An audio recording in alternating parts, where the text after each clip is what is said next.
Hello, everybody. Welcome back to Two Guys in a Pod, the podcast that answers the question, should we have a podcast? The answer is no. Still going strong. 3 episodes in, though. Yeah.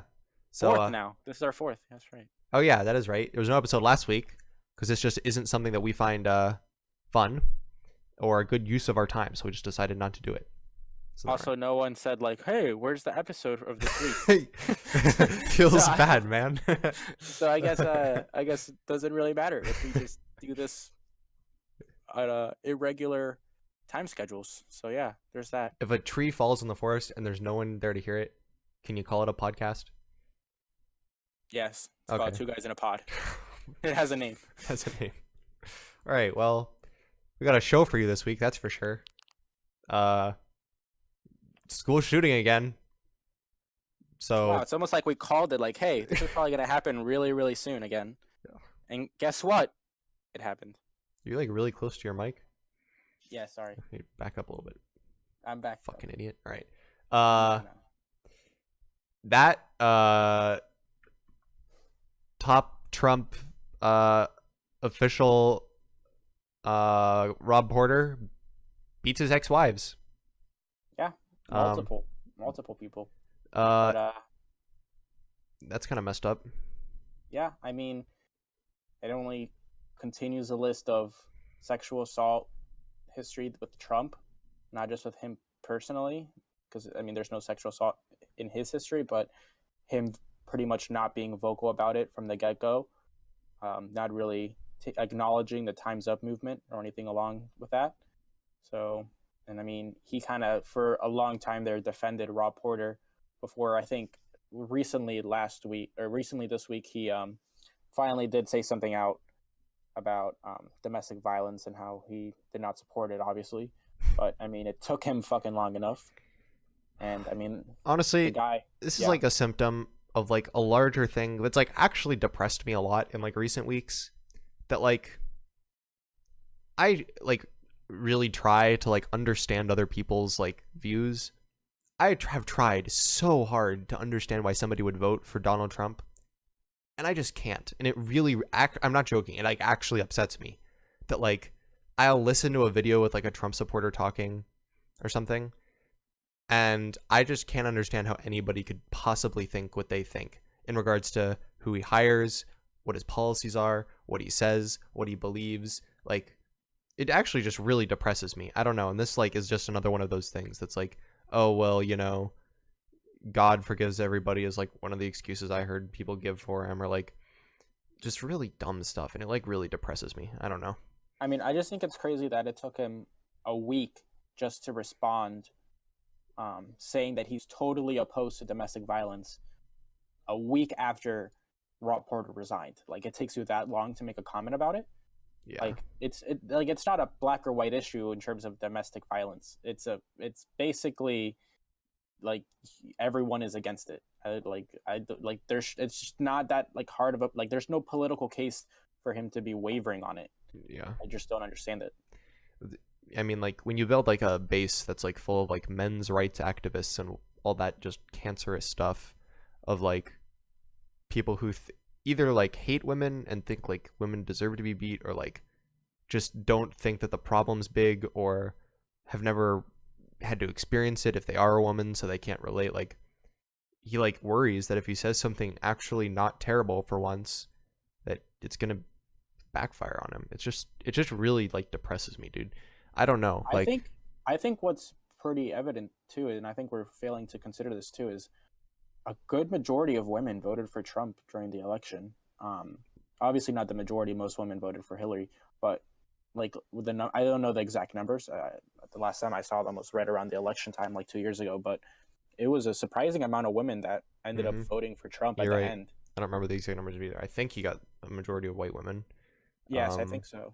But I mean, but it's still like that. I mean, like that just speaks volumes. It's like a tree voting for deforestation, dude. Like, I don't understand.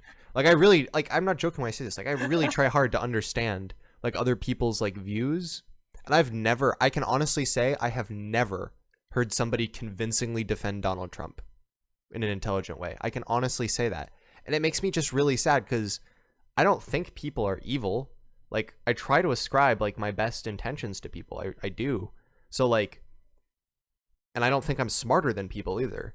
Like, so either I'm missing something I mean, or I don't know what it is, and it makes me the really best sad. argument I've heard for Trump is, hey, he's going to save up me in taxes. And I mean, true. I mean, I guess that's something, but is the couple $100 or, I mean, it depends what level of skill you are, but I'm talking about like middle class people, like the average American.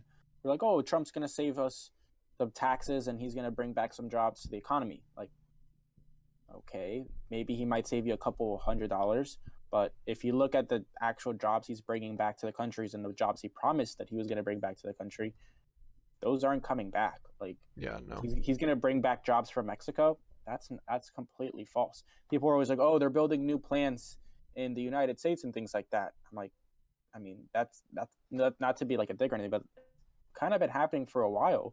Like even before Trump came into office, like BMW built an extensive plant in South Carolina during the Obama administration, and they weren't one of the first ones either. I mean, it's kind of been coming back because as more and more people have been trying to talk about like bringing jobs back to America, like people had kind of been hitching on that ride before Trump came into power.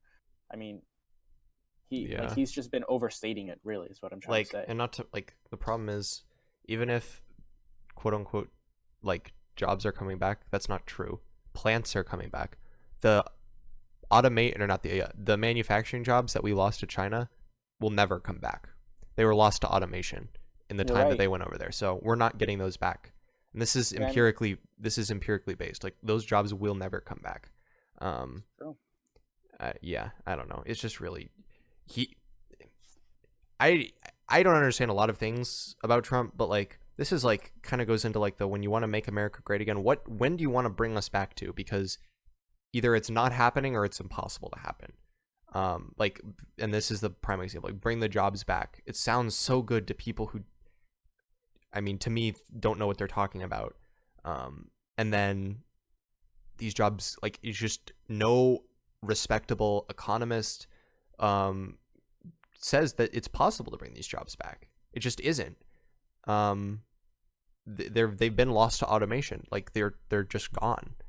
And I mean, going back to that, like America for years has been shifting towards a more service-based industry. Like it's continuing to diminish, basically in terms of like labor jobs that we've had before, with in terms of factories and other sort of jobs similar to that. Instead of investing in the past, we should be investing into the future. We should be investing more into education to prepare more people for the service industry we face today. Because, I mean, that's basically where America makes their money. Is we have top class services, and I guess you could also put in technology in there. We have, in terms of technological advances, like we're up there with some of the best countries.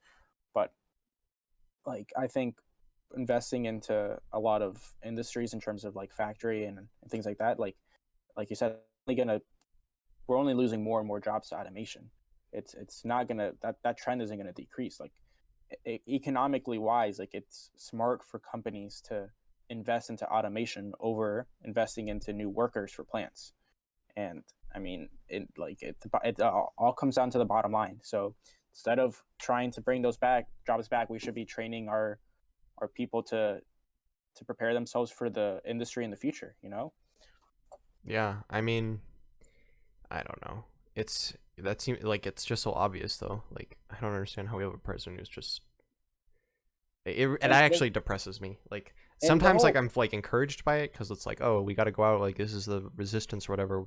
But some days I'm just like, man, it really sucks to be an American right now. Like, it really does.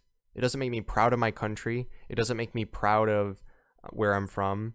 It makes me ashamed, like, that this is like actually the person that like got elected, and I can't even say that the most people voted for. Like, this is like what we've got.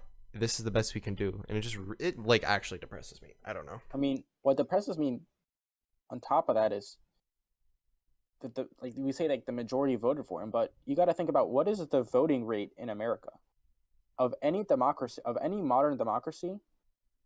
our voting rate is by far the lowest of any country. Oh yeah, for sure. It's honestly like we're talking about like 40 to 50 people only vote, like our population. Like what? You're telling like not all the times. It's usually higher than that, but like for midterm elections and things like that, like not that many people really go out and vote. No. And it's honestly baffling because this is like what so many people wish they had, what our ancestors fought for through countless wars to give us the right to do this, basically give us the freedom to make up our own decisions. And basically half of Americans are just saying whatever, like they're indifferent to it. They don't care enough about the future of the country, which is honestly ridiculous, because if there's what else do you care about? Yeah, it's really, I mean, like, have you ever seen the YouTube channel Cut? Have you ever heard of this? No. Basically they do like this one series where like they get Democrats and Republicans together and they play beer pong with each other. Okay. And like the Democrat's like talking to the Republican. And he said something about Trump and she's like, well, that's fake news. And, you know, I'm already like, okay, well, let's pack this up. This is not going to go into anything productive. And he's like, well, where do you get your news from?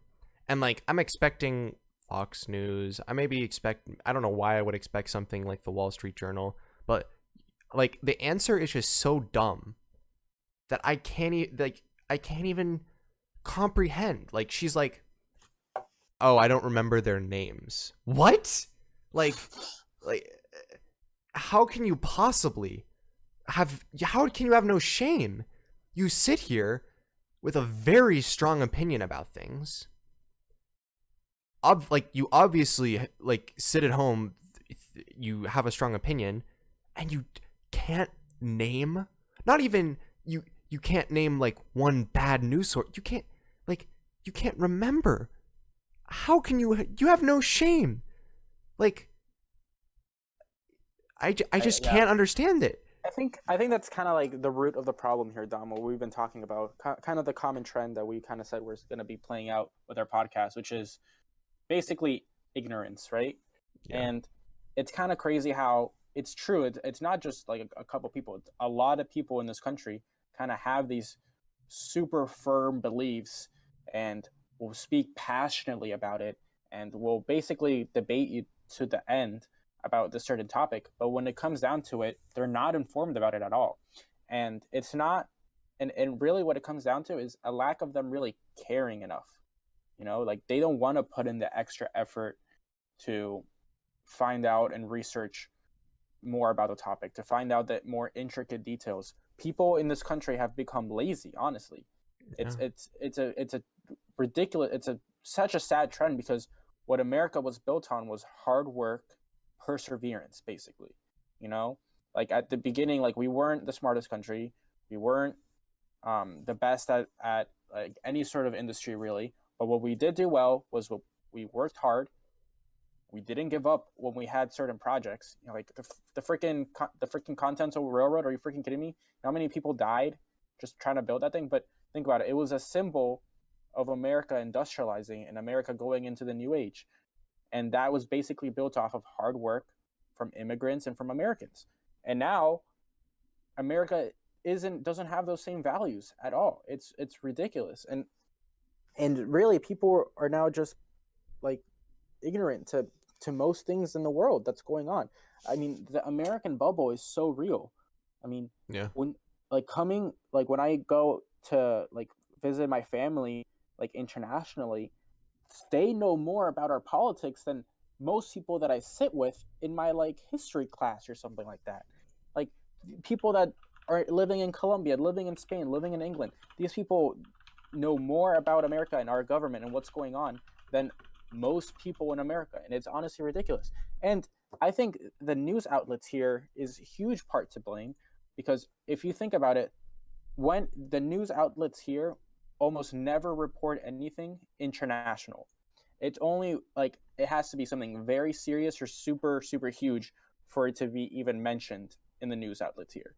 Right. So, I mean, what we're exposed to 24/7 is only about America. And I feel like it's just kind of like we only like, it's kind of like why people don't like Americans is like, oh, we're so self-centered, all we care about is us. Like, kind of true, you know, like we don't really give a shit about anything else other than our country. Have you ever seen the Washington Post article about Ukraine, American foreign policy in Ukraine, and like Americans' knowledge of it? Have you ever heard of this? No. Okay, so I'm putting it on the screen right now for people to see. But so basically, what this article, it's got a map, okay, and they asked Americans, first, can you find Ukraine on this map? And then, what do you think our policy in Ukraine should be? And this was during the annexation of Crimea, okay? Yes. So, what they found, like overwhelmingly, is that if you, the closer you could get to picking out Ukraine on the map, what does it actually mean? I don't remember what it, the thing is that it prefers, but like that was like highly correlated with what you thought the actual policy should be. It doesn't actually say early on in the article, but it's like, I don't know, like this is like the thing, like people without any idea of like what they're talking about with just super strong opinions of it, and like you said, like people just don't like work hard to be informed anymore. No, really not. I mean, people like in terms of the like news nowadays, like before it was like people used to watch the news pretty regularly. They're more they would be sorry they're more supportive of using military force in Ukraine the less they know where Ukraine is. Like, I think that's crazy.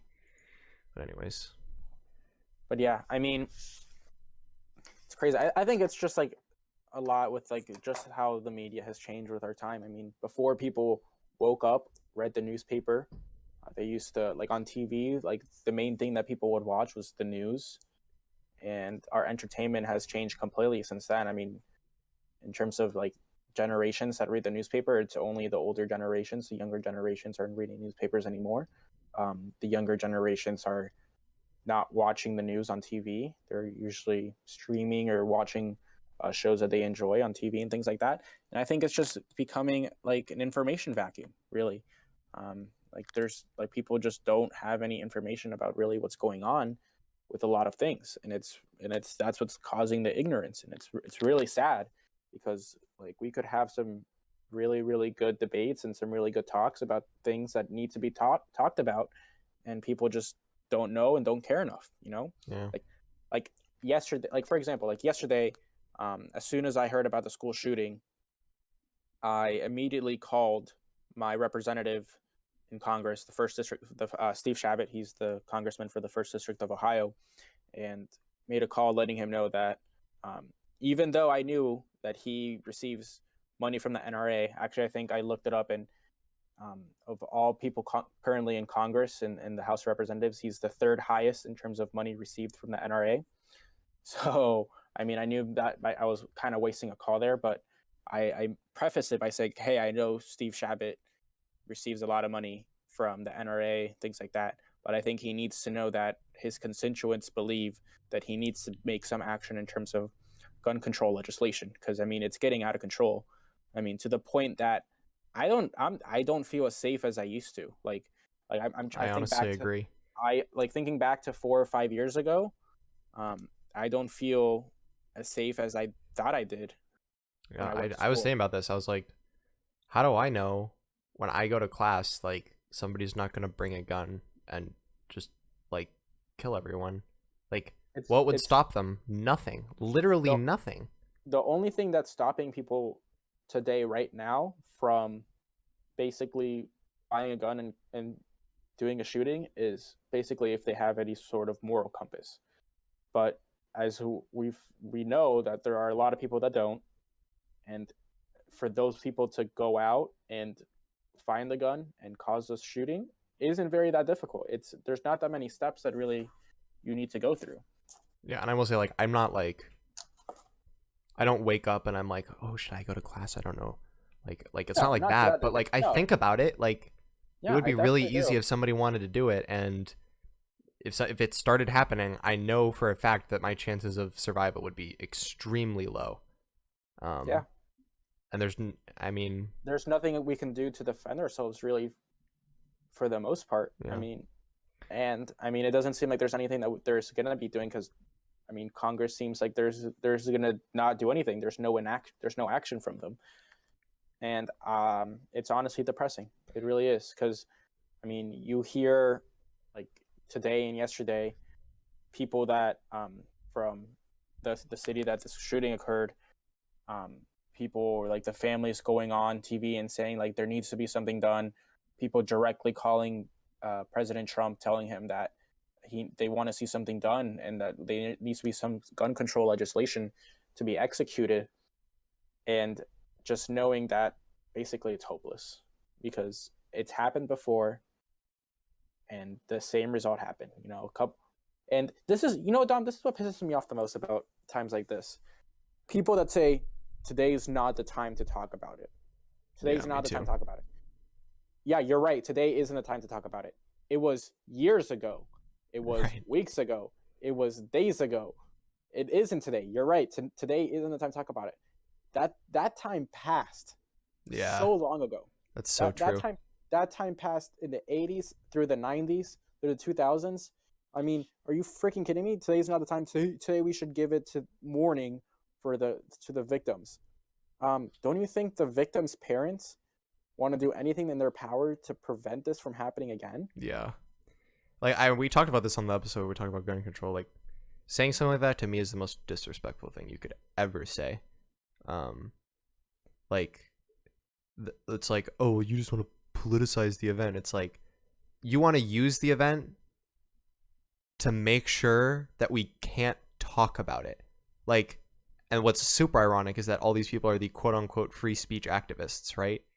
They're the people who, think that Richard Spencer should be allowed to go and talk on college campuses. They're the people that think you should give speaking space to anybody, even if they're a Nazi, right? And yet you want to talk about a political issue the day after it happens, or the day that it happens, and suddenly you're crossing a line. Like, nah, come on, man.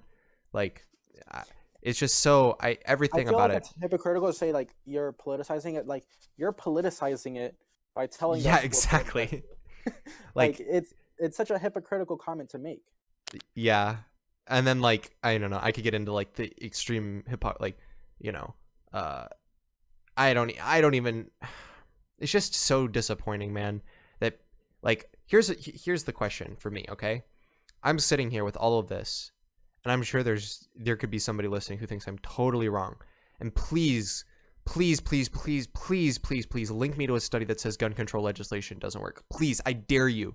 I double dog dare you. Please do it if you're going to type something really stupid in the comments after what I'm about to say, okay? Because here's the problem, okay? And I'll even admit, I don't think gun control legislation would completely stop all shootings. That's dumb to think, okay? Yeah, I agree. I mean, but nobody ever approaches any problem like this. When have you ever said, okay, here's the legislation, it's going to solve every problem? Like clean needle centers, nobody's going to die of overdose anymore. It's done. Nobody ever talks like this. This is the problem. But because we're not idiots and we know how groups of people will predictably react to things, we know how marginality works in the terms of like economics. We know that implementing legislation that makes it harder for people to get guns will make it harder for people to do things in which they need guns, namely commit mass shootings. It's just not a hard concept. This is why in places like Australia, this is why in places like the UK, all don't have mass shootings anymore. They just don't. Yeah, I mean, it's spot on, Dom, honestly. And now I'm sitting here. How am I not objectively better than somebody who believes that we shouldn't have? This is like my honest to goodness moral dilemma that I'm having right now. How am I honestly not objectively in the right, on the moral right here? How can somebody who honestly says he should have his right to own a gun should trump the lives of 19 kids in Florida? How am I not objectively in the moral right? How can we be in the same playing field? This is what I don't understand. And this is what I was saying earlier. I really try to understand their position. I just can't. I cannot understand it. Like, how are we on the same playing field? I don't get it. I honestly don't understand. How are they valuing their right to have a gun per se? Like, what are you getting out of the gun that is more valuable than other people's lives?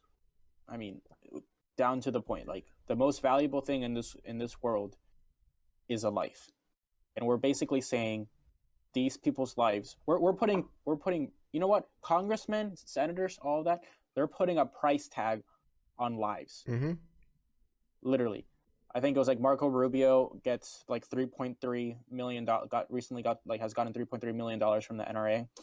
Or like people are like, Marco Rubio, are you willing? Because he went and publicly said that he doesn't think gun control would have stopped would stop future killings and future mass shootings, and it wouldn't have stopped the Stoneman Douglas High School shooting. And I think it's just ridiculous for him to say something like that, because maybe it wouldn't have stopped this particular case, but you're basically saying the $3.3 million that you're earning from the NRA are more valuable than the possibility of saving lives. Yeah, like you don't even have to. That's such a good way to put it, because they don't even have to admit that it would save lives. They just have to admit there's a possibility. And at that point, they put a price tag on the possibility of saving. They're putting a price tag on it, Dom. They're saying this $3.3 million that's helping me gain re-election is more important at the end of the day than a couple hundred kids spared. They're basically saying, all right, I can spare a couple of kids' lives if it means I can get reelected. That's what I interpret it as, Dom. Like, and I can even understand, like, I really try hard to sympathize. I know I say that a lot, but I feel like I come off like I'm just like this bubbled person who like never thinks about, like, I can even understand, like, oh, they're taking our guns, we're moving towards like a 1984 thing where like we have no control. I can even like understand that. I really can, but one, like, there's just so many problems with that. Like, you're not overthrowing the government. You have to B, if the government was really trying to like impose like martial law in like any type of situation where you would have to overthrow the government, you say, I have no faith in anybody in our military or anybody in our intelligence communities right now to act morally. And then on top of that, even if both of those, you don't buy either of those, you put all of that in the meantime where we've had 180 shootings since Trump's been elected. Like, I'm not sure that's right. Is it? That's not right. I think that recently got debunked. There was another statistic going around that got debunked recently.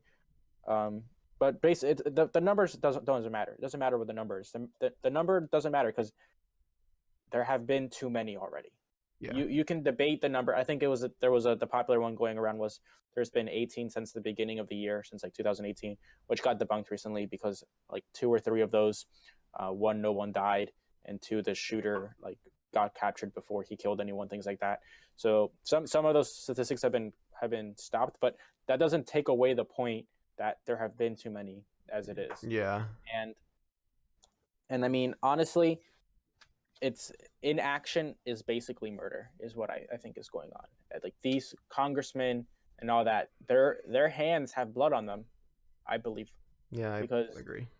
I mean, it's honestly there's honestly a chance to actually do something where they're potentially saving their child's life, you know, and they don't care. They're playing. That's what I was thinking. They're playing the numbers at this point. You know, everyone is just playing the numbers, hoping that it's not them, it's not their loved ones. But hey, when it is your loved ones, and when it does happen to someone you know, it hits hard. It hits really hard. Yeah, like I was thinking, like what would happen if I got a call that my sister had been killed?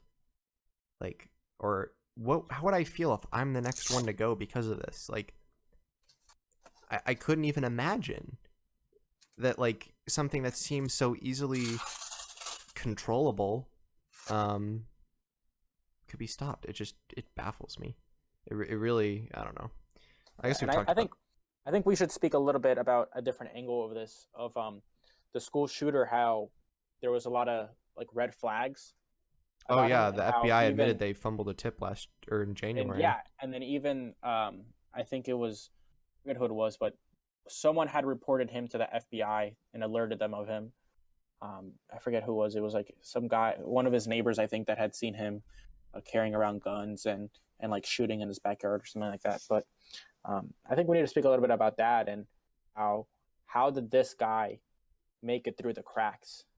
Because people there was even a student who said that was at the school that said, "Oh yeah, we used to joke about how if there was ever a school shooter, it would be this kid."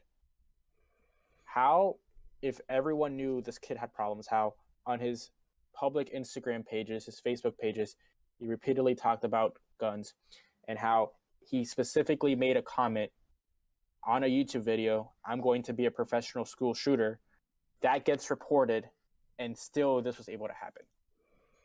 Yeah, I mean, part of there is a problem that like the FBI gets so many tips that like I kind of do have to sympathize that like. Oh yeah, for sure, I understand that. Yeah. But I mean, it's that like that wasn't just it. Like it was continuous red flags, and I'm Yeah, not I saying know, like, but the problem is this is the counter argument to the argument that the only way to stop a bad guy with a gun is a good guy with a gun, because we can't get the good guys with the gun to the scene in time, right?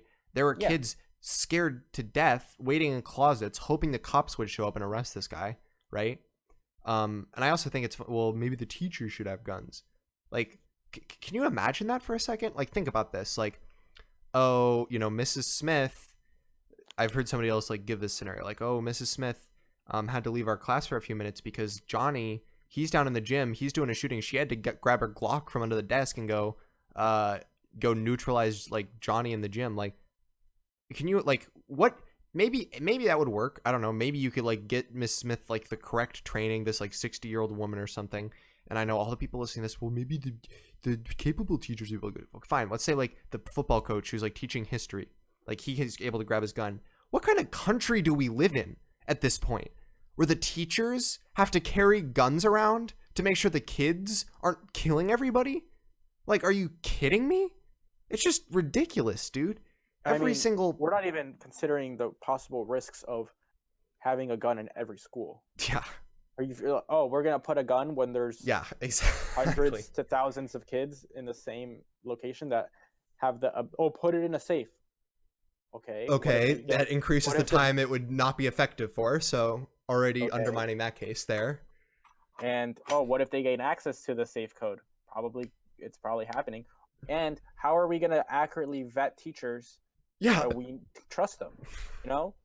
What like if we can't. What happens if a teacher has a mental health issue? Do you not hire the teacher, even if they don't have even if they're able to pass a background check, they've got a clean record? What if they got a mental health issue? If this is a mental health issue, what do we do with that teacher? Do they not get to teach? That violates the Americans with Disabilities Act, Like, it's insane. It's actually just insane.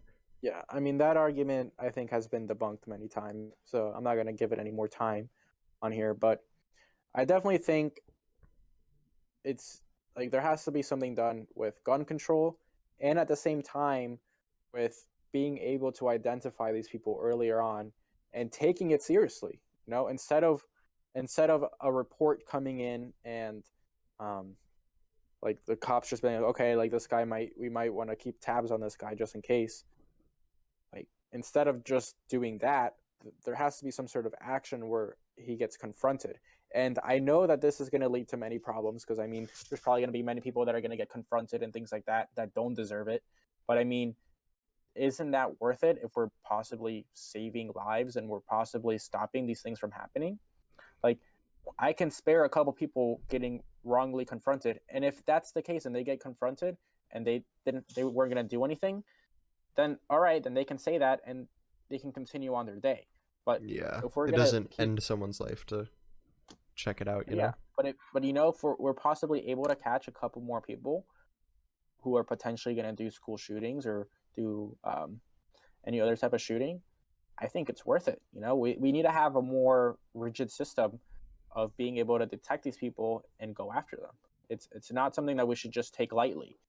I know the FBI gets hundreds of tips and things like that, and it's impossible to go through it. But I mean, I think also just the students, like if a student sees another student post on their Instagram page pictures of their guns and talking about all this stuff and him killing animals in his backyard, I mean, that's definitely a red flag, and that should be alerted, and that guy should definitely be talked to. Yeah, I don't know. It's pretty obvious. Like I said, I try to understand, but I can't understand why anybody would not think that this is what we need to do. Yeah, I understand. It's crazy. It really is. That's And it's really a crazy. sad world we live in, because it's when I heard about the school shooting, I wasn't surprised at all. I mean, I think I made the same exact comment the last time we talked about this topic, but it's like every time there's one, it's like, oh, there go. I was expecting one. It's been a while. Yeah, and I bet in a few weeks we're gonna be talking about this again. Well, yeah, I mean, that's the worst part about these things is copycat cases, right? Yeah. Kids for some reason think that they'll get their 5 minutes of fame for being a school shooter and pull similar things. Yeah. I don't. And in 2 weeks when it happens, and then we're gonna be back here, wasting another 30 minutes talking about it. It sucks because in that 1 week between, nobody's gonna care. Nothing's gonna happen. I mean, it's and I think I saw one of the reporters, I think David Lemon or something at CNN, saying like every time this happens, we have our 2 days of thoughts and prayers, and then we kind of just forget about it. And as more and more happen, that time that we forget about it gets shorter and shorter. And it's just sad, really. It really is. Have you ever heard the song No Role Models by J. Cole? Yeah. Do you know the part where like it's like an excerpt from a President George W. Bush speech? Yeah. And he's like, Yeah. there's a saying down in Tennessee. I know it's in Texas, probably in Tennessee. Yeah. He's like, fool me once, shame on you. Fool me twice, fool me, can't get fooled again. He doesn't know the saying. Like, I don't know, it kind of derails it, but like that's kind of how I feel. Like once it happens once, we should be able to get it. And then I like thought of that. I thought that part of that song like always makes me laugh. I think that's hilarious that he actually said that. I mean, America's been fooled hundreds of times. Yeah, we've been fooled hundreds of times. Fool me once, can't get fooled again. Come on. In the words of El Presidente, like we're not being very strategical about this. Have you noticed that George W. Bush's numbers have gone up a lot significantly over the last couple of years? Yeah. His approval rating? Yeah. I think it's I don't know why. I mean, as a like nice old man, I approve of him. As a president, I don't.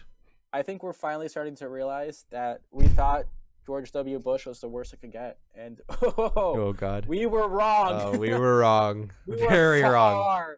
Far off. I would take George W. any day of the week compared to Trump. I would have taken George W. I would have given up Obama, taken 16 years of George W. Bush to not have Donald Trump. I'm not joking. Even if Trump gets impeached tomorrow and he's only president for like a year and a month, I would have still taken 16 years of George W. Bush. I can honestly say that. I honestly believe that Mike Pence just took the VP job because he was like, this is basically a coin flip as to whether I'm going to be president or not. And he was like, I'll take it. I honestly think so. I honestly think he's like, well, there's a good chance I might become president. I don't want to. And that's why you'll never see Pence's name come up in any of the Russia stuff, because he's like, nope, I can't get impeached too. I can't go down with him. I'm going to be president. I swear to God. You won't get me on this Russia shit. But yeah, pretty crazy. Pretty terrible. Oh, I just read this news. One of the funniest things I've read today was there was a theater that played 50 Shades Free instead of Black Panther. And let's just say it did not go well. Dude, Black Panther, though. It did not go well at all. It was a lot of people tweeting angry stuff to the Atlanta theater. And let's just say the demographic in that theater definitely wanted to see Black Panther. And there was a lot of booing. And as soon as the sex scene came on, people were just hurling stuff. It was fantastic. Are you excited for Black Panther? I'm very excited. I think it's gonna be sick as fuck, dude. But I also don't want to really watch it this weekend because I know that I'm gonna show up at the theater like 30 minutes early, and they're gonna be like, "Oh, sorry, it's already sold out." That's why I already bought my tickets. I know. I'm gonna buy it online probably to watch it tomorrow. Going at 1 p.m. tomorrow. Probably shouldn't say that. Somebody will show up and find me and be like, "They know where you live." Yeah, we said it in the first episode. There's only like 3 theaters around here. But still. They could send like 4 people. They're like, "Will you sit on the podcast?" Dude, maybe I should. The 3 people that will listen to this podcast maybe they happen to live in your city. You think they're gonna go through the effort of visiting 3 different theaters just to see if you're there? Probably not. Like looking awkwardly like through each aisle in the dark, trying to True. pick out. They don't know what I look like. They probably could figure it out though if they were. could figure it out. They could pretty figure it. All right. Anyways, but yeah, that movie's gonna be sick. Yeah, I'm really excited about it. I mean, a lot of people are talking about it, whether it's going to be a Watergate, movie for like potentially more African American directed, produced, and acting. And yeah, I think it's really a lot of good buzz going around it. And I mean, honestly, and of course, it also is just a good movie to begin with. Yeah, I'm not gonna lie. I looked up part of the plot summary for the movie for like the first probably. Less than probably like the first fifth, and then like an end credit scene. I was just I really wanted to know, and I started reading. I was like, no, I can't. I just like, okay, I've got my thirst quenched, so I know what happens in like the very first part of the movie. But yeah. All right. Well, I think it's still gonna be good from what I've seen. Like, apparently there's like a part that I don't know about. Like apparently there's like one part where you're like, oh, like this is like awesome, and like I don't know what part that is yet. But I do know it's in the post credit scene. Do you want me to tell you? No. Okay. Do you want me to tell you if I don't know the answer to some of the questions? No. Okay, here's something I don't know. Do you think the last Infinity Stone is going to show up? Yes. What if it doesn't? What if it doesn't? Then it better be introduced very, very early into Infinity War. Here's the thing. If not, like, I think it won't. I think narratively it doesn't make sense, okay? But money-wise, the posters for Infinity War would be so much cooler if they could put on all 6 Infinity Stones, and like if they've never I'm serious. I don't think that's gonna be a make or break moment for Marvel as to whether there will be 5 or 6 Infinity Stones. Dude, I would think so. The marketing would be sick, so much better. Plus, if they only do 5 and people know there are 6, that's so lame, dude. I'm not joking, but I don't think it narratively makes any sense. Think about this for a second, all right? How many Infinity Stones either, let's just say, ended up on Earth by happenstance, okay? The Mind Stone, the Tesseract, the Space Stone, the Time Stone, the... That's it. Reality Stone, the... Oh, now it is. Where did it end up? No. It ended up with the Collector, but it was on Earth. The Power Stone, no. And then if the Soul Stone did, that's 5 out of 6 Infinity Stones. This is supposed to be a universe-wide thing. These are the singularities that created the universe, and 5 of them ended up on Earth. What? How? It's just not. I just think that's really dumb. Some of those happened to make it on there by. The only one that was even on there for like a little amount of time was the Reality Stone. I'll give you 4 out of 6. Still, that's a gigantic number. Even 3. I'll take out the Mind Stone because that was only on there from the Avengers. The Space Stone, the Time Stone, and if we give the Soul Stone, that would be 3 that are on there for like thousands of years, dude. That's insane. On Earth? I don't think the Space Stone was on Earth, was it? The Tesseract. But I mean, it was brought to Earth by the Frost Giants. We learned this in Thor 1. That's true. You're right.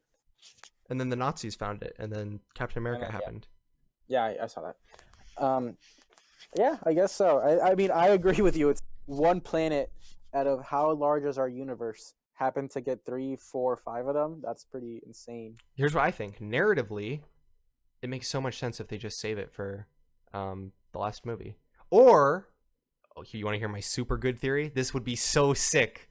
I'm the only one who's thought of this. I'm certain, because nobody has written about it on the internet. Okay. Guardians of the Galaxy Volume 1. When does it take place?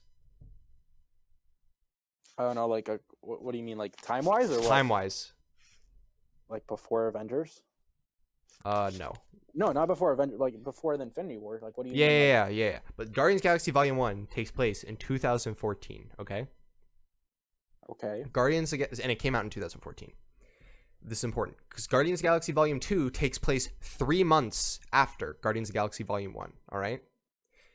Yet, Guardians of the Galaxy Volume 2 came out in 2017, okay? So this is like one of the only movies that, well, I don't really know the answer now, but presumably this is one of the only movies that takes place at a different time than it came out, other than like obviously Captain America, right? Homecoming.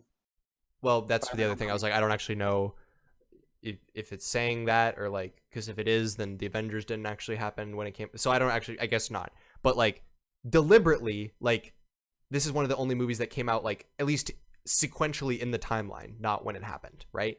We know that the sequence of the movies went Guardians of the Galaxy, then it went Avengers, Age of Ultron, or I guess when it came out, it went Guardians of the Galaxy, Avengers, Age of Ultron, then Ant-Man, I believe. But sequentially, that's not what happened. It went Guardians of the Galaxy Volume 1, Guardians of the Galaxy Volume 2, Age of Ultron, Ant-Man, okay? At the end of Guardians of the Galaxy Volume 2, we learn that the Sovereign are creating Adam Warlock, right? Correct. In the comics, one, Adam Warlock is the dude with the soul gem, okay? Two, Okay. in the comics, he defeats Thanos with the Infinity Gauntlet.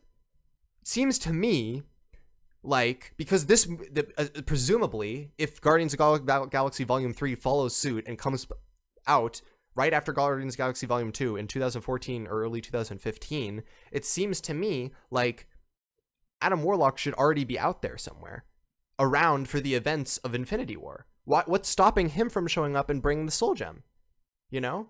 I think you're right, but I think if Adam Warlock were to show up, he's most likely either going to show up at an end credit scene of Infinity Wars, and then I could see him possibly playing a bigger role in Avengers 4.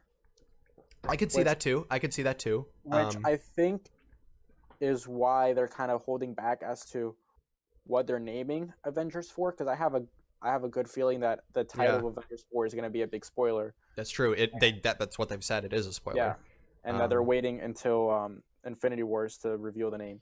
But I mean, there's a lot of moving parts here. The only thing that might contradict this theory is the age of Groot. This is like the only thing we have to go by between. I'm not joking. This is something I don't understand how this can possibly be, because Groot presumably grew from baby Groot to teenage Groot sometime after Guardians of the Galaxy Volume 2, right?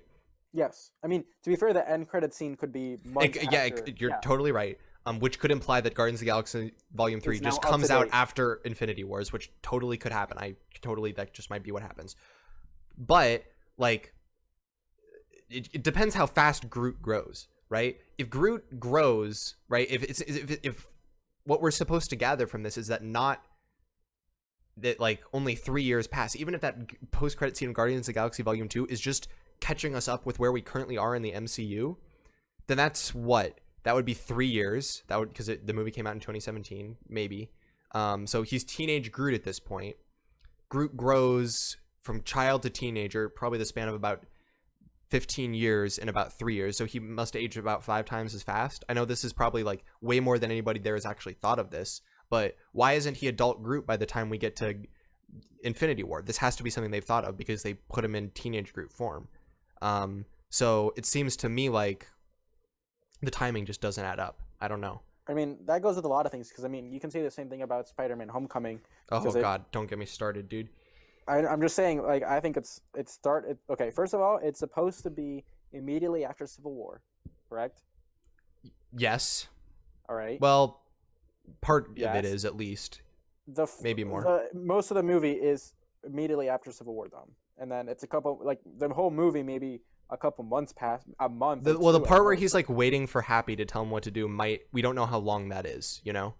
Yeah, that's true. It's probably less than, actually, I think it has to be less than a year, because we know throughout the entire time that he's because he doesn't change grades, yeah. And we know he's in high school when Tony meets him in Civil War. Exactly. And basically, in this movie, in Infinity Wars, like, how old is he exactly? Like, I mean, yeah. has well, what year? Here's Here's the internal since the contradiction. last one? The Avengers came out in 2012, and it was pretty much widely accepted that Avengers takes place in 2012, right? Yes. Going off of that, going through dates that we see on screen and things, and going by just release of movies, we can basically pinpoint at the time when Civil War came out that Civil War is supposed to come out in 2016, supposedly 4 years after the Avengers, right? So that's cool. Everything's great. If Spider-Man: Homecoming takes place, we can even grant that maybe it starts in 2017, okay? That period where Peter Parker's waiting for Happy to get back to him, that takes him from 2016 to 2017. It just doesn't add up, because in the title card 8 years later, after 2012, it should be 2020. That's 3 years. Like, I don't know how you possibly account for that. So Yeah, I agree. I mean, I honestly, what I think about all this talks about like the time, like being fucked up in the Marvel universe is, I think we're just overthinking it, and we should just enjoy the movies for what they are. But I do know where you're coming from, but that's just my personal stance. Like, yeah, I mean, I will still enjoy the movies, but like we can debate for days about everything because I mean it's just been getting fucked up left and right. But I mean, I don't think Marvel really cares because they keep pumping out good movies and people enjoy them, and as long as that's happening, they could care less. yeah, I mean, really. I'm gonna buy like 4 tickets to every movie no matter what. But like, I'm just a little upset because like the marketing campaign with like Agents of Shield and like after the Avengers was hashtag it's all connected, you know. Talk about that. Yeah, let's not Like even talk. it just makes me sad, dude, because it could have been so much better than it actually is. With and mean, then don't even get me started on the Netflix shows because those don't relate to the overall universe at all. Yeah, I just think that first of all, Marvel did an incredible job planning this out to this far. You know, like they're different phases. They had like the phase 1, phase 2, phase 3. Just the hindsight and the ability for Kevin Feige. Feige. How do you pronounce his name? Feige. Okay, Kevin Feige to plan out an entire universe back in like 2007, 2006, and being able to have that wherewithal to think about it that far in advance, not knowing it was going to be successful. I mean, Marvel Studios, when they released Iron Man, it was either make or break. It wasn't even Marvel Studios at that point. Yeah, you're right. Even before that, I mean, Marvel in general was make or break, really. And they were already in bankruptcy. They had been selling off their assets left and right. You know, they sold off X-Men, they sold off Spider-Man to Sony, bunch of shit. And for him to have the wherewithal to think that far ahead to be where we are now is incredible, really. Yeah, it really is. So, yeah. I mean, I trust in Kevin. I trust. Really. I trust in Kevin, too. All I'm saying is if Adam Warlock shows up in Infinity War, I'm going to be so happy. You heard it here first. That's my theory. Oh, my God. Do you know how amazing that would be, dude? Oh, my God. But I do think it's very possible that in Black Panther that the Soul Gem is found in at least in the previews, you know, like that area where he kind of sees his ancestors. Yes. You know, that part where like there's like the Panther and like the really cool sky. I would not be surprised if that somehow plays into there with the whole being able to talk to his ancestors and then the Soul Gem coming into play. Probably. The only thing, knowing Marvel, I feel like it would be orange. I feel like the sky would be orange. That's like the one reason I don't believe that. Because that's how they like, okay, let's be real. We're like in the top probably 10%, 5% of people who like pay attention to this movies, if you can measure that, right? The average person who is going to see this movie has no clue about any of the other gems, or it's just easier for them if they color code it all, right? Why is it when Star-Lord grabs the Power Stone, he turns purple? Why when Red Skull grabs the Tesseract, he turns blue, then flies up into space? Why is okay, it was kind of weird with the Mind Stone how that actually changed color, but they had to because it was also blue. So like I said, further my point, they gotta color code it because people they're dumb and they're not gonna understand if it's not orange. That's the reason I don't believe that. You know what I'm saying? Yeah. I don't know. We'll find out. We'll find out. So but the best movie of our generation, definitely The Social Network. But okay. This is something we've been talking about a little bit. So whenever I get sad, I watch The Social Network because it's literally the best movie. I think it's probably my favorite movie. It's probably the best movie I've ever seen. Let's talk about The Social Network, Ben. I'm going to tell you why it's the best movie right now, okay? Go ahead. I want to hear your best first scene. Let's talk. I can prove it to you in the first goddamn scene, all right? All right, really, real 5 seconds. Also, the sky is purple in the whole scene about the soul, like possibly having the Soul Stone. But that doesn't mean there could be other factors within that scene. True. That could be trailers trick us all the time. Things are different colors. I wouldn't be surprised. They don't end up in the movie even. So right now, I'm calling it possibly. I mean, what if the Panthers that like are his ancestors and stuff have like orange eyes for the? They might. That'd be so cool. That would be dope. Right, anyways, I mean, Heimdall is orange eyes. I think Heimdall should have had the Soul Stone. But anyways, Social Network. Never forget Heimdall. First scene, they're sitting in a bar. I'm going to pull up a transcript. I'm going to send it to you as well. A transcript of the script. Because we have to look at this dialogue. This dialogue is just too good. We don't deserve this movie. So I've thought about this a lot over the past day. Whoops. Okay. Click that. So, Okay. Social Network, streamed by Aaron Sorkin. First of all, do you know who Aaron Sorkin is? I do know who Aaron Sorkin is. Yes, he's a god, all right? He's a He is literal god. He is a god. Yes. Okay. So, Mark, did you know there are more people with genius IQs living in China than there are people of any kind living in the United States? Stop it right there. What do we know about Mark instantly? We know that Mark is insecure. And that is the driving force of this entire movie, which is brilliant because I've told this to you and I'll say it again, and it's not a secret. This movie isn't about Facebook, okay? It's not. This movie is about an insecure, extremely intelligent person and how that insecurity and intelligence affects his relationships. That's what the Social Network's about. And it uses Facebook as a backdrop to tell that story. Okay, so first thing we know. Right. Just the title itself, Dom, you can kind of gather that. The Social Network exactly. is a play on the entire thing. About how this, I think it's really the irony of the whole movie that this guy created a technology for people to come together and share their events and have friends and things like that, when the guy who created it isn't capable of holding these social connections anyways. Like the guy himself who made the technology can't hold relationships with women, doesn't have actual friends that he can rely on. And in terms of like the only real relationship he has is like with the people he works with. Right. And here's the other thing. I was going to touch on this later, but you bring it up now, right? Mark is probably the only character in the movie that we know anything about. Even the other leading characters, Andrew Garfield's character, Eduardo, what do we know about him? Almost nothing. We know he's Jewish. We know that he also wants to get into a final club like Mark. And we know that he made money one summer betting oil futures. That's literally all we know about him. We don't know where he's from. We don't know what his motivations are. We don't really know what he wants. We know nothing about him, which I think is brilliant because it puts the focus, it puts us a little bit in Mark's shoes as well. And I'm getting away from the first scene here, but it's sort of like this subliminal thing of like Mark is so egotistical and egocentric that we don't even know anything about any other people. Sean Parker, we know, who Sean Parker is because he's like a famous figure or whatever. But beyond that, we don't really know much about him either. Right? We don't know about his past other than he created Napster and he's supposedly successful, but that's like kind of up to debate, which is between Mark and Eduardo. Anyways, I'm getting off topic here. I guess you can say that about any movie where there's a main protagonist. No, you definitely, that is not true. You definitely cannot say that. Yes. No. You definitely cannot say that. Yes. No, you definitely can't. Take Harry Potter. Take Harry Potter, for instance. You know in depth, obviously you know in depth about Harry, but you know in depth about what Ron's backstory. That's you know that Ron has awful it's not an awful example. You know that Ron has 7 siblings. Tom Riddle. You know that Tom Riddle, where Tom Riddle was born, that he was an orphan, that he... But there were 8 movies to develop characters in those movies. No, just take like The Prisoner of Azkaban will do this for you. There's so many examples. After we've already developed characters. No, but you could just watch The Prisoner of Azkaban and know all these things about people. Okay, Dom, here's where your argument fails with The Social Network. All right? Yes, it's a great movie.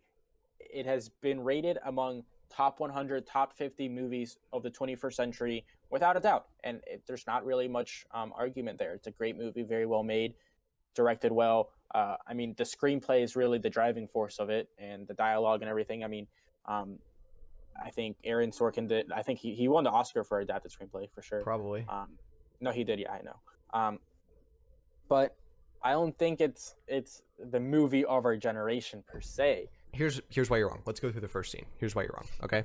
So, Mark, did you know there are more people with genius IQs living in China than there are people of any kind living in the United States? Erica, that can't possibly be true. Mark, it is. What would account for that? Well, first, there's an awful lot of people in China. But here's my question: how do you distinguish yourself in a population of people who all got 1,600 on the SATs?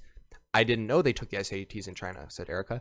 Mark, they don't. I wasn't talking about China anymore. I was talking about me. Here's where it really kicks into high gear.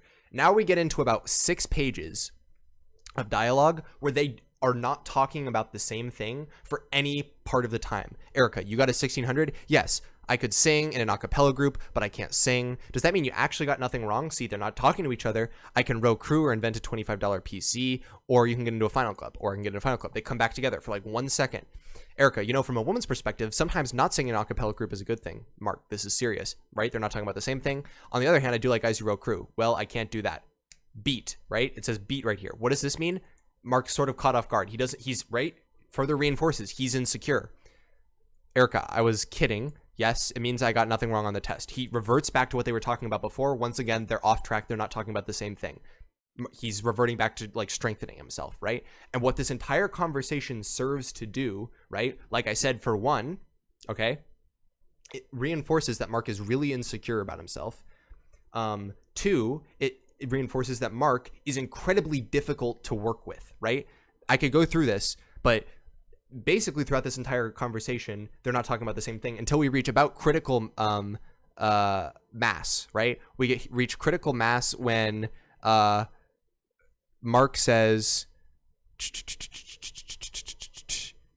I want to try to be straightforward with you and tell you that I think you might want to be a little bit more supportive. If I get in, I'll be taking you to events, to the gatherings, and you'll be meeting a lot of people you wouldn't normally get to meet. Erica, you would do that for me? Obviously sarcastically. Mark, we're dating, okay? Then she breaks up with him and things fall apart again, okay? Like, I just don't know what do you think? Like, yes, like they do a good job of building up the character from the first scene and everything, but I just don't understand what's so revolutionary about it. Like, it's a great movie. They do a good job with the character development and building up Mark Zuckerberg and some of his faults and how that kind of leads to the later problems that he faces with building up Facebook, and how despite this, I mean, even the last scene, the last scene is him refreshing the Facebook page when he sends the friend request to Erica, right? Yeah. I mean, that whole scene is basically summing up the picture, right? Like how this guy can be so successful, so smart, yet he has all these problems and really is not happy, is kind of what they kind of want you to go away with. Yeah. Fantastic movie and everything, but I mean, there's plenty of other movies that do similar things where they do great character development and everything. I just don't understand like why you think it's such a revolutionary movie. It's like, I don't know, maybe it's like a personal, but the way that this dialogue like makes me feel, like it really, really like makes me feel like I'm watching something outstanding when they talk like this, which is not, I'll admit it, it's not a natural way people talk like this, of course, right? But right, like the other thing this does, right, expertly, like it introduces all these ideas and it shows us, it's cool dialogue, it's snappy, it's fun, they're talking about different things at different times, which is also like subliminally letting us know that Mark's very difficult to deal with and insecure. But then it's also, what it's doing is the tension builds, right? The tension builds to what everybody remembers as the critical mass of this scene, which I think this is at least you have to admit this is probably the best. I think is the best scene in the movie, and probably the best scene of the best movie, right? So you are probably going to be a very successful computer person one day, but you're going to go through life thinking that girls don't like you because you're a nerd. And I want you to know from the bottom of my heart that won't be true. It'll be because you're an asshole, right? Everything stops. And then you get the really great score where Mark like walks across the campus and he's like really sad or whatever. But like we knew that was coming the whole time. Like tension had been building. We already know like exactly who Mark Zuckerberg is from the first scene. His character doesn't have to develop the rest of the movie. I don't really think it does. I'll give this to you. Yes, I think maybe it speaks to you in a certain way just because you can somewhat relate to the character, and I mean I think it's pretty good for like our generation because I mean, like you relate to the guy and I mean it's a more current topic, But I mean I don't think it's fair for you to say it's the movie of our generation per se or certain things like that. Like it's I guess for you it is, but I mean this is such a stupid argument in terms of like I can argue any movie is the movie of our generation and list out certain things and you can't really dispute it. Like I can't dispute what you're saying, Dom. Like what you're saying, you're bringing good facts and everything. I'm just saying I thought it was a great movie. I really enjoyed it, but I think there are other movies that are better, and it's, I mean, you're allowed to think whatever you want, but you're just wrong. Okay, well, I'm telling you that you are, by critics of the movie industry that specialize in this, you are objectively wrong considering it didn't even win Best Movie of the Year in the Oscars. So there's that. I mean, King's Speech won it, and then the second favorite was Inception to win it. And I mean, both of those movies you could make very strong arguments are better than The Social Network. And I mean, they're better for different ways, though. Visually, maybe. But they're better for different ways. So I mean, I guess if you value certain things in a movie over other things, sure, like you could argue it's a better movie. But I mean, it just really depends. It's such an objective thing to say that this is the like movie here's of our the thing. For me, generation. when I watch a movie, I look at a lot of things, but for me, the number one thing I think is I want it to have moments where it like leaves me just completely stunned, not like surprised, but just like in awe of what I've just watched. A really good example of this, I think, for me was La La Land. Did you see La La Land? I did watch all of it. Yeah, like there were like a lot of parts of that movie that like really like left me like feeling like extremely just stunned at what I had just watched. I'm going to another scene in the movie right here. This is if the first scene is not one of the most memorable, I think this might be the most memorable. This is the scene where they're sitting in the deposition with the Winklevoss twins, okay, and the Winklevoss twins is asking Mark questions. And Mark he says, why hadn't you raised any of the lawyer says, why hadn't you raised any of these concerns before? And Mark says, it's raining. The lawyer says, I'm sorry, Mark, it just started raining. Mr. Zuckerberg, do I have your full attention? And Mark says, no. Do you think I deserve it? What? Do you think I deserve your full attention? Mark, I had to swear an oath before we began this deposition, so I don't want to perjure myself, so I have a legal obligation to say no. Like, most scenes would like end on like that kind of like funny quip right there. But like this scene, it goes a step further. The lawyer says, okay, no, you don't think I deserve your attention. Mark says, holy shit. Okay, here's what he says. I think if your clients want to try to sit on my shoulders and call themselves tall, they have a right to give it a try. But there's no requirement that I enjoy sitting here listening to people lie. You have part of my attention. You have the minimum amount. The rest of my attention is back at the offices of Facebook, where my colleagues and I are doing things that no one in this room, including and especially your clients, are intellectually or creatively capable of doing. Did I adequately answer your condescending question? Like, that moment, like, I'm just blown away. Like, he like brings in the funny quip, like that was actually like a pretty funny thing to say beforehand, and then it just goes full savage, dude. Like this movie, like there's so many moments like that there are just so moments, good. But I think it's classic that you just relate to the character and you admire it to some degree because you think you're somewhat similar, and I think that's just it. You know? This movie's so good, dude. You don't understand. Okay. Well, on that note, to all the viewers that are listening, please leave a comment as to why Dominic is wrong. That, hey, maybe it is a good movie, but it's not the best movie of our generation. You're getting banned from the channel if you leave that comment. You have to leave a comment saying that you like the movie or you're banned. You're not banned from the channel. This movie is so good. Anyways. You could say Power Rangers was a better. Oh gosh, don't. Dom was about to end the podcast. What was the Power Rangers argument? Now I don't remember. What was it? Was it just that you thought Power Rangers was good, or you thought it was gonna be good? So me and my roommate had a long-standing argument about Power Rangers because basically I spent a lot of time, a lot of hard work, a lot of dedication to convince our friend group of around 20 people to get really, really hyped up for Power Rangers like a year ago in like March. All right. I put in a lot of work. I started hyping it up like months, like over 6 months in advance. Like, oh my God, the new Power Rangers movie. And it got to the point where we all went to the midnight premiere. I didn't go. No, you don't live in my city, Dominic. Of course you didn't go. It was like literally a group of 15 I feel like it was longer ago. I feel like it was when we lived together. No, it was my birthday. It was like around March. We all went around my birthday, like midnight premiere, and got tickets. And everyone went from our suite was like 10 people. No, it was like 11 people. Everyone from the suite went except my roommate Troy because he just couldn't stand the fact that like he just obviously he thought the movie was going to be shitty, which to some degree it wasn't great, but it also wasn't terrible. All right, but my argument was, hey, this is something from my childhood. You know, this is something that I remember fondly that I had a lot of fun with as a kid. I used to watch the show with my sister and my friends after school, and I would love it. And I always I had toys, like the Red Power Ranger was my favorite, and it was super cool. And I had the toys that like connected together and formed the like Super Rangers and things like that. And you know, it was just something fun that I did, or I hyped up this movie like it was going to be the hottest thing of the year. And it wasn't. But you know what?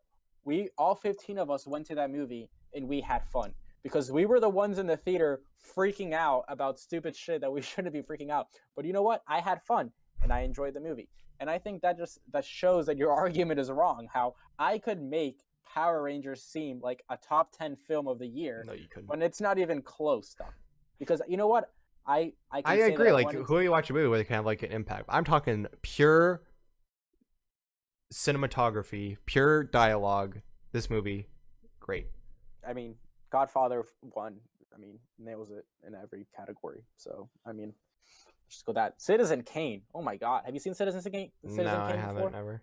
Oh my God. Citizen Kane is amazing. I've heard. I mean, Shawshank Redemption, Raging Bull. Let me think what else. I mean, there's so many. I mean, I'm a personal Quentin Tarantino fan, so Pulp Fiction and Glorious Bastards. Pulp Fiction is great. Pulp Fiction is great. I love Pulp Fiction. I mean, but I mean, these movies are all great because they were really good at different things, you know? Like Pulp Fiction, the visuals and the individual scenes themselves are what stole the movie. You know, like cohesion wise, like they were just a bunch of jumbled up scenes, but the individual scenes themselves, the dialogue and just the crazy things that would happen in these scenes were just amazing that it carried the movie through. And I mean, I think in terms of The Godfather, the character development, you know, it's unparalleled really, where like the beginning, it's the son that wants nothing to do with the family business. He's the clean one who wants to get away from the family. And at the end, he's the Godfather who's heading the whole operation and has become stone cold. You know, the guy that will lie in front of his wife and give zero shits and will murder anyone it comes to. And just seeing that development from this guy that wanted nothing to do with his life, was trying to get away. I think it was like he went to the Navy and like led a good life, married a nice girl, and then seeing him develop into the guy he didn't want to be, and if anything, worse than the guy he never wanted to be. Yeah. You know, just, I mean, you can just say this about so many different movies. I'm not gonna sit here and tell you The Godfather is not a great movie. I mean, amazing film, but yeah, I don't know. Movies, yeah. I meant movies are good at different things. I wouldn't say that The Social Network's the most visually appealing movie. Now, I could talk about the camera angles, which I think are really interesting, but I'm not going to. But there's an argument to be made by, I'll say other movies are more visually appealing for sure. Even of the same year, I'd say Inception's for sure more visually appealing. But I think personally, I think the dialogue just puts it over the edge. Yeah. Man, freaking Christopher Nolan. Dude, he's a god. Christopher Nolan and his brother. I don't think we give his brother enough. John Nolan. Yeah. Westworld. Yeah. Westworld's coming back in pretty soon. I'm pretty sure most of the movies Christopher Nolan's made, he's either written with his brother or done something with his brother. Yeah, I feel like you're probably right. Yeah. Have you ever seen The Prestige? No, I haven't. Really? It's earlier Christopher Nolan. But I think it's on Netflix, I'm pretty sure. You know, it's about like two magicians who try to I know. We got Hugh Jackman and Robert Downey Jr. It's like yeah, exactly. It's basically he works around a lot, like the time skips around throughout the movie. Mm-hmm. So it's like, I forget what the first movie that like put Christopher Nolan on the map did a similar thing. Let me look it up. It was like Memento. Memento, yeah. So like Memento was what he got really famous for. And it's basically similar to that in terms of like skipping around in terms of time. I would like kind of like that creates such like a mystery and a drama to it. It's spectacular how it just comes together at the end. It's just like his movies are just so well thought out. It's great. Yeah, for sure. I would love to know how he like sits down and like writes a movie. Like, does he start with the beginning? Does he start with like a general idea and like work outwards? Like, I don't know. I'd say, I don't know, man. I would love to sit in a room with him while he works. That'd be amazing. Yeah, that'd be really cool. Like, can you imagine what sort of shit he has to be on to come up with things like Inception? Yeah, for real. Freaking Prestige. He must be on some nut shit. Because, like, I mean, to be fair, Avatar, right? You know, James Cameron literally got the idea from a dream. So, well, you know, like Avatar, sort of the same movie as Ferngully. Have you ever heard this? You ever seen Ferngully? Is that what the name of the movie is? Okay, let me give you the plot of this movie. Yeah, Ferngully is the name of it. So the Ferngully is about like this community of pixies that lives in a forest, okay? And there's a tree that is like the source of all their life, and there's like they live on Earth, And All right, like, get to the point. Get to the point. there's so basically there's a construction company that's doing deforestation or whatever, and the pixies are like the size of Tinkerbell. They're really small, and one of the protagonist of the movie, one of the main construction workers, he gets shrunk down to the size of the pixies. He like joins their society for a while, falls in love with one of them, and like serious? ultimately stops the construction company from like bulldozing down like the last like magical tree or whatever. Like, it's almost exactly the same movie. That's pretty crazy. Yeah. Yeah, it's pretty crazy.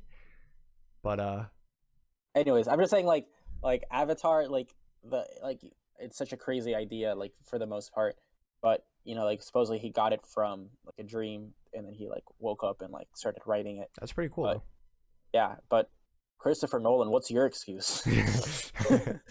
I'm calling you out right now, Christopher Nolan.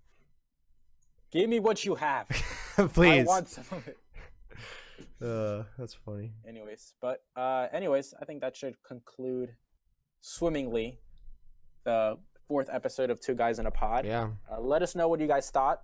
I know we got into some non-political topics this time, and a lot about movies and entertainment that we also enjoy.